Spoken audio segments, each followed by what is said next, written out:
नमस्ते दोस्तों, मैं डॉक्टर पल्लवी चतुर्वेदी आज के इस हसीन video on case taking part 3 में आपका स्वागत करती हूँ। आज हम क्या देखने वाले हैं? आज हम देखेंगे रूब्रिक्स कैसे समझने हैं और फिर रूब्रिक्स को अप्लाई कैसे करना है। इस मेथडोलॉजी को अगर होम्योपैथिक स्टूडेंट्स ने समझ लिया तो वो होम्योपैथी ज़रूर प्रैक्टिस करेंगे। तो और स्पेशली ये मैं बना रही हूँ third year fourth year students के लिए, क्योंकि यहीं से हमारी प्रैक्टिस में जो कॉन्फिडेंस आता है उस क्षण की, उस लम्हे की शुरुआत होती है।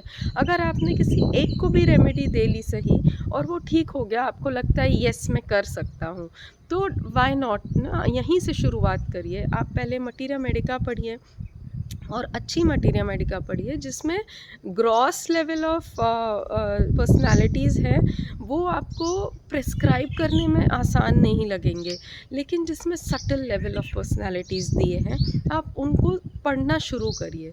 उनको पढ़ने के साथ साथ आप रूब्रिक्स को पढ़ना शुरू करिए, क्योंकि आपको पर्सनालिटी मैच करने के लिए कुछ रूब्रिक्स आएंगे आपके चार्ट में, जिसमें आपको 3 रेमेडी, 5 रेमेडी, 10 रेमेडी आए सपोज़।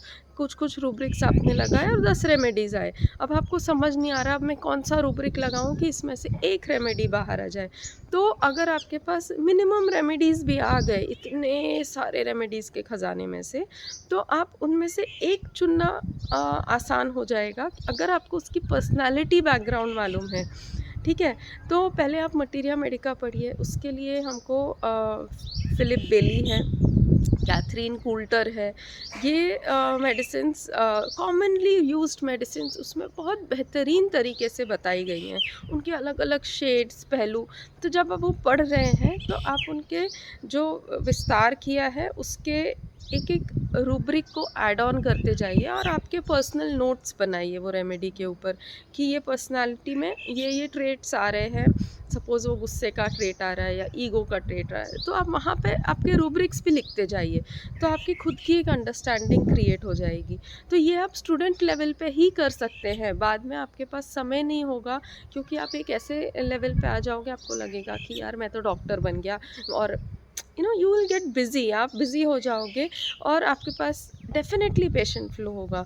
तो ये आप कॉन्फिडेंस मत छोड़िए और कॉलेज लेवल से ही इन चीज़ों की पढ़ाई करना शुरू करिए। तो यही कहते हुए मैं बढ़ती हूँ कि आपको रूब्रिक्स कैसे समझने हैं, उनको अप्लाई कैसे करना है। जैसे मेरा एक वेबिनार भी है, जो मैंने फर्स्ट वेबिनार एचएचएफ का जो हुआ था वो लिया था, जिसमें मैंने 10 केसेस बताए हैं और हर एक केस में रूब्रिक कैसे अप्लाई किया है उसका थोड़ा सा विस्तार किया है, उसको एक्सप्लेन किया है कि पर्सन है, एनवायरनमेंट है। हमने ये दो पहलू समझ लिए।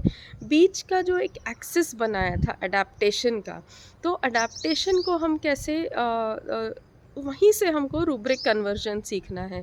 तो थोड़ा-सा मैं और डेप्थ में जाते हुए थोड़ा-सा मनोविज्ञान को समझते हैं, साइकोलॉजी को, जो डॉक्टर फ्रूइड ने हमको हेल्प किया है। बहुत सारे साइकोलॉजिस्ट आए, उनने अलग-अलग तरीक़ों से माइंड को, इंसान को समझने की कोशिश की है। लेकिन डॉक्टर फ्रूइड का जो है वो लोगों को बहुत सटीक लगा और ऐसा लगा कि हाँ, ये डेली एप्लीकेशन में आने वाली चीज़ है, और काफ़ी लोग उनसे एग्री हुए। तो वो उसी की एक बेस की हम हेल्प ले सकते हैं अपने रूब्रिक्स को समझने के लिए, क्योंकि हमारे पास हज़ारों रूब्रिक्स हैं संख्या में। उनको कैटेगराइज अगर हम अभी से करने लगें एक सेल्फ स्टडी के लिए, तो वो आपके लिए इजी हो जाएगा। तो मनोविज्ञान में उनने क्या दिया है ना, कि इंसान के 3 कैटेगरीज़ होते हैं, एक इद, एक ईगो और एक सुपर ईगो। तो इद को कहा गया है उनने जन्मजात प्रवृत्ति है ये उसकी।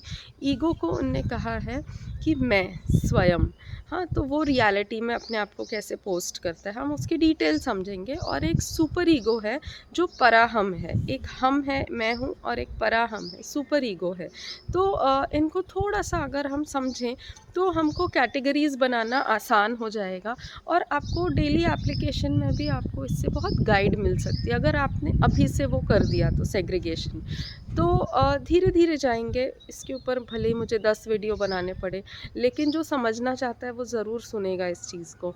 देखिए, इद जो है ना, उनने बोला है ये प्रिमिटिव कंपोनेंट है। प्रिमिटिव मतलब क्या होता है? ये सदियों से चलता आ रहा है।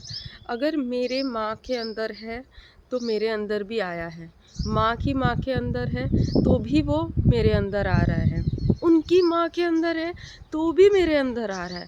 तो ये प्रिमिटिव कंपोनेंट हुआ कि किसी की एक इच्छा अगर संपूर्ण नहीं हो रही है तो वो चलती चली आ रही है।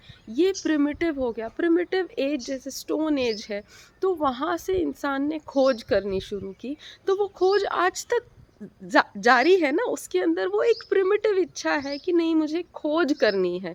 क्या खोज करनी? तो हमारा जो विज्ञान जो है इतना प्रोग्रेस कर रहा है, वो किस लिए कर रहा है? क्योंकि वहीं से वो इच्छा जागृत हुई और वो आज भी मैनिफोल्ड हो रही है। तो ये देखिए, जन्मजात प्रकृति होती है। इसको उनने बताया है कि व्यक्ति की मूल वासनाएं, जो सबसे बेस लाइन पे जो उसकी इच्छाएं रह जाती हैं, दमित इच्छाएं उनने बताया है, रिप्रेस्ड पेंटअप इमोशंस हैं, डिज़ायर्स हैं, ऐसे अर्ज और इम्पल्स हैं, उसके बेसिस पे हमारे पास रूब्रिक्स हैं। जैसे कि आपने देखा, जो वेराट्रम का रूब्रिक है, डेल्यूजन हंटर ही इज़, तो एक बार राव सर ने बताया था ये ना इंस्टिंक्चुअल लेवल का रूब्रिक है। उसके अंदर वो एक रहता है, लोगों का हंट करो, शिकार करो और दिखाओ कि मैं कितना महान हूँ और तुम तो बस मेरे पैर की जूती हो। मतलब वो हंटिंग में क्या है ना, वो एनिमल को कुछ नहीं समझता है, वो जानवर को कुछ नहीं समझता है। ऐसे ही वैराट्रम दूसरों को कुछ नहीं समझता है, उसको बस अपना सेटिस्फैक्शन के लिए लोगों का इस्तेमाल करना होता है। तो ये लेवल पे आपको जैसे एलिमेंट्स फ्रॉम एंगर सप्रेस्ड। तो ये जो सप्रेशन आ रहा है ना, ये किसका आ रहा है? ये कहाँ का रूब्रिक हुआ? ये इड के लेवल का रूब्रिक हुआ, जो चीज़ें अंदर रह जाती हैं। Okay, emotion suppressed, sexual desire suppressed. तो ये सप्रेशन जो आ रहा है, या फिर आप देखिए जैसे गवर्नमेंट हुआ, वो गवर्नमेंट कैसी इच्छा है ना, बड़ी बड़ी चीज़ें, आलीशान चीज़ें, जिसका कोई ब्रांड हो, जिसका कोई टैग हो, तो ऐसी चीज़ों को उसका डिज़ायर होता है, उसको अच्छी लगती है। तो आप ऐसे रूब्रिक की कैटेगरी बनाइए जो उसके डिज़ायर से, अंदर की इच्छाओं से रिलेटेड होती है। ठीक है? फिर आपकी दूसरी कैटेगरी, और ये कैसी कैटेगरी है ना, इसमें उनको चाहिए कि वो जो इच्छा है ना, वो तुरंत फुलफ़िल हो जाए। तो तुरंत का मतलब, जैसे हम टिकट कराते हैं ना, अभी यहाँ आना है, मुझे टिकट नहीं मिल रही, मैं इम्पेशेंट हो रही हूँ, अरे यार मुझे टिकट नहीं मिली, टिकट नहीं मिली, मुझे तो जाना है। तो मैं क्या, तत्काल में टिकट कराती। तो उनको चाहिए कि वो तत्काल पूरी हो जाए। उनको उसमें रहना नहीं है कि अभी जैसे कोई लड़की पसंद आ गई एक लड़के को, तो उसको लगता है मैं बस पटा लूँ, मैं बस पटा लूँ, और उसी के पीछे वो सोचता है मैं क्या करूँ कि ये पट जाए। तो वो चाहता है कि मैं ऐसा कुछ बोल दूँ और वो तुरंत मुझसे अट्रैक्ट हो जाए और मेरी हो जाए। तो ये जो इच्छा होती है ना, इसमें कोई बाउंड्री नहीं है, इसमें कोई उसको रोकने वाला नहीं है। वो इच्छा मन से कर रहा है, वो कुछ भी कर सकता है, किसी भी लेवल पे जाके सोच सकता है। ठीक है? तो उसका इंतज़ार नहीं, उसके ऊपर कोई बाधाएँ नहीं, और वो तत्काल उनका आनंद उठाना चाहता है, उनकी संतुष्टि करना चाहता है, और वो सुख भोगना चाहता है। ओके, तो इसमें जो है बहुत, मुझे लगता है बहुत सेल्फिशनेस का कंपोनेंट आएगा। तो सेल्फिशनेस जो आपका रूब्रिक है, वो भी इसमें ये कैटेगरी में चला जाएगा, राइट? तो ये हो गया ईद की बात।